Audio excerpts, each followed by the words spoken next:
Okay, firstly, thank you to the organisers for this invitation to tell you what I think is an exciting story, but then again I would. So the conflict of interest statement is there. Basically, the University of Manchester has filed a patent on this indication of which I am a named inventor. So you should all know this slide pretty well. Cervical cancer, of course, is a really big problem, mainly in low-resource settings, where it is the #1 cancer in many countries with that resource. So, again, you'll have seen this slide many, many times, but what I want you to sort of take from this is that in most women, HPV doesn't actually cause overt disease, and the infection is often cleared. That's really quite obvious. And current therapies for early-stage disease, of course, are surgical and non-surgical, the LEAP procedure we've just heard a lot about. And there are various non-surgical treatment options that are under development, but these are generally not very nice. I mean, 5FU is one of them, and they have some pretty substantial side effects, and which is why they're restricted to treatment for basically SIN2 and above. Wouldn't it be wonderful, as the previous speaker said, you could actually treat right from the word go here, where you actually have HPV, which is asymptomatic. If you had a treatment that could actually cover all that lot, that would be really good, wouldn't it? That would be an amazing thing. That would be a great space to be in, I think, which is where I'm coming from. So, these two drugs I want to tell you about, ritonavir and lopinavir, they're the main constituents of the antiviral HIV protease drug Kaletra. And as I said, this is a very, very safe drug. It's licensed for long-term treatment of HIV-positive pregnant women and children for life, basically. It's an extremely safe, non-genotoxic drug. Okay? This is a summary of our preclinical work, which I haven't got time to go into, where we showed the mode of action of this stuff against HPV-related HPV-positive cervical carcinoma cell lines and what have you. But basically, the take I want you to take home is basically that you need more than you can get from oral dosing to see that effect. That's simplistically the take. So, does it work in people? There are many hurdles to overcome prior to moving into the clinic. Firstly, you need a supply of the drug in an appropriate formulation for use as a pessary, if you're going to apply this locally to the cervix. And there are major cost and supply issues here. I went to various manufacturers and said, would you do a reformulation? They said, where's your clinical data? I said, I can't get the clinical data without the reformulation. And they said, go away. So we've had to rethink that. And, of course, you need ethical approval. You can't just do it. And funding is also an issue. So lopinavir and ritonavir is also made as a generic formulation by the company Cipla. And here's actually a capsule of the drug. Now, notice it looks a bit like a cod liver oil capsule, and this is normally given orally. Well, we thought this is a soft gelatin capsule that contains polyethylene glycol. If you use this as a pessary, it would probably melt very nicely in the vagina. That was the theory that we came up with. So, reformulation? Maybe not. So we wrote this trial. That's my wife, Lynn, who's the co-inventor of this indication, and me, and that's a former student of mine who's now consultant O&G in Kenyatta. And we wrote this trial. We call it the lot trial, where we think you get a lot for your money, as I'm going to tell you. Sorry about that. I know it's rubbish. But anyway, so the study design, okay. Well, basically, I'm not going to read it all through. You can read it. Basically, we screened as many women as we needed to get about 30 with HSIL, high-grade squamous intraepithelial lesions. And then we treated these women with one soft gel capsule twice a day for 2 weeks. That's it. We gave that a real, we gave that treatment regimen dose a lot of thought. We actually just guessed and thought, what would they actually tolerate? We thought, well, 2 weeks is probably reasonable, and twice a day, why not? So let's see what happens. And the follow-up test was at 1 month and 3 months post-start of treatment, plus a final punch biopsy at 3 months. That was the design, basically. And these are the inclusion criteria. The exclusion, the main one is that we excluded HIV positives from the study. Let's deal with one virus at a time, really, is what we thought. Okay, so the anticipated benefits to the patient were that lot, and we had to pay for all that. And Kenya doesn't have an NHS, so that was a very significant thing to do. Okay, there's the ethics approval, and they said, yes, you can do it, but we had to provide that lot. They said, you can't just identify women with HSIL and say, yes, thanks for taking part in the trial, go away. You have to be able to treat them accordingly. You have to be able to record images. So we needed equipment and supplies, and we have to thank Hologic very much for providing that. I'll come on to what they provided in a minute. I got all this lot from the NHS in the UK. I had to send it all out to Kenya, got it all free, and transported it to Kenya to do the trial. And Hologic provided all this lot free of charge, with equipment, running costs, and everything set up, and training. Came to about well over £200,000 worth of kit, which is absolutely amazing. So, where did the study population come from? The infamous Kibera slum in Nairobi is where most of the women came from. So, appalling conditions they live under. Results. Well, the most important result, because this is classed as a phase 1 study, we didn't have a placebo control arm.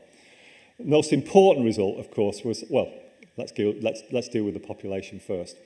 We got about 20.4% were high-risk HPV positive, and there were 2% HIV positives. And we actually wound up enrolling 23 with confirmed HSIL diagnosis onto the trial, which we treated with the lopinavir as a pessary. So, what was the most important result? Well, there were no adverse reactions. Wonderful. You saw the capsule. It's bright orange. That's a dye. The only adverse reaction we got was women said it stained their underwear. That was it. Really. They were interviewed every 2 days. That was the only adverse that we got. So, what happened? What actually happened in the treatment? This is a Civista output, and the subtype of HPV is analysed by PCR is shown. Above the black line is HPV positive, and black indicates HSIL. Okay? And this was done by ThinPrep, using the dual review imager and Mina Desai, our consultant cytopathologist. So what happened 2 weeks after the end of treatment? These are the ones you want to look at, the clear ones. That's normal cytology. And below that bar is HPV negative. So that's at 3 months. You can see, well, I think there's a very profound difference there. I really can't see that being by chance. I really can't. Okay, it's a phase 1, there's no placebo control arm, but to me, that looks a fairly convincing response. I think, yeah, anyway, I wouldn't I?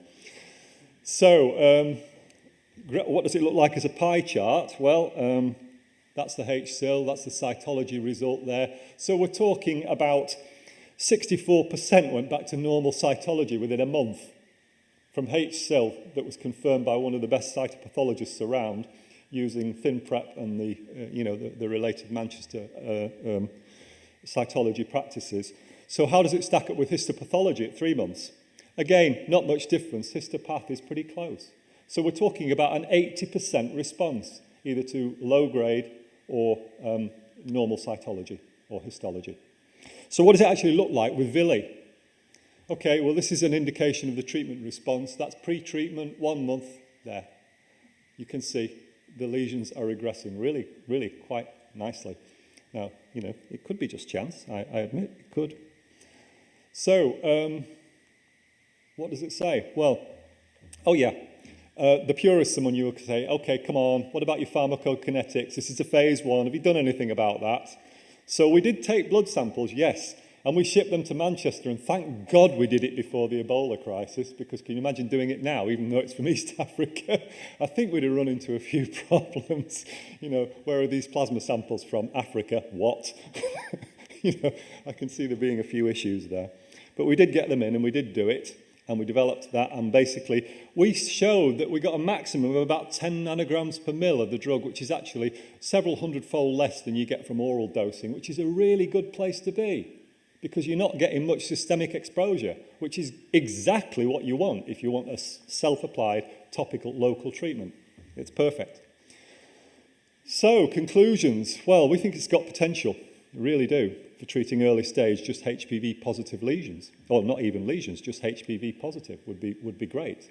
It's a catch-all. Why do you need to do the cytology if you can treat the virus and get rid of it? And we eliminated we got rid of about 50% of virus with this non-optimized, non-regimen optimized treatment within 3 months. It's not a cytotoxic. There were no adverse reactions seen. It doesn't cause DNA damage, and unlike surgery, you can repeat it as many times as you like, which is also, I think, a significant advantage. Obviously, we need to optimize the dose and regimen. There are clear indications that the dose and regimen we used were a bit suboptimal. But I think that we can tweak that, not a problem, I think. So, this is the real crunch, isn't it? Compared to other alternatives, it's really cheap. It is really cheap. The treatment we use costs £14 a patient as purchased from a Kenyan pharmacy, which is exactly where we would like to be. It really is. It's yeah, I think so anyway. So this is a salutary thing about dealing with the press. The press got hold of this and they issued this, and it just is a lesson that you can't really, press release, you can't really tell them what to say. End in sight, well, I leave that to you. You can judge that. That was the title that it went out in the Telegraph. And it was funded by this, and this is the UK team. There's Mina Desai, Pierre Martin Hirsch there, and that's the UK, and there's my wife, Lynn. And that's the Nairobi team. And these are the people that funded it. And this guy is a philanthropist based in the UK. He's an ex-retired director of a Swiss bank. And he said, can you do it for £100,000? I said, we can try. And so this was really done on a shoestring, I have to tell you. So that's the story. Thank you.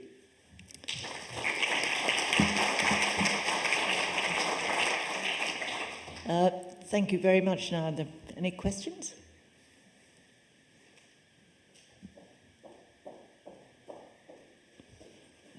In the interim, may I ask, have you talked to Cipla and asked them to make it as a pessary? Oh, yes. Oh, yes. Yes. As you can imagine, there are negotiations ongoing. Olaf Forslund, Lund University. I wonder, have you thought of any potential mechanisms behind this against the HPV virus? Oh, yeah. All those publications I showed you, our preclinical work, we know at least a good portion of the MOA.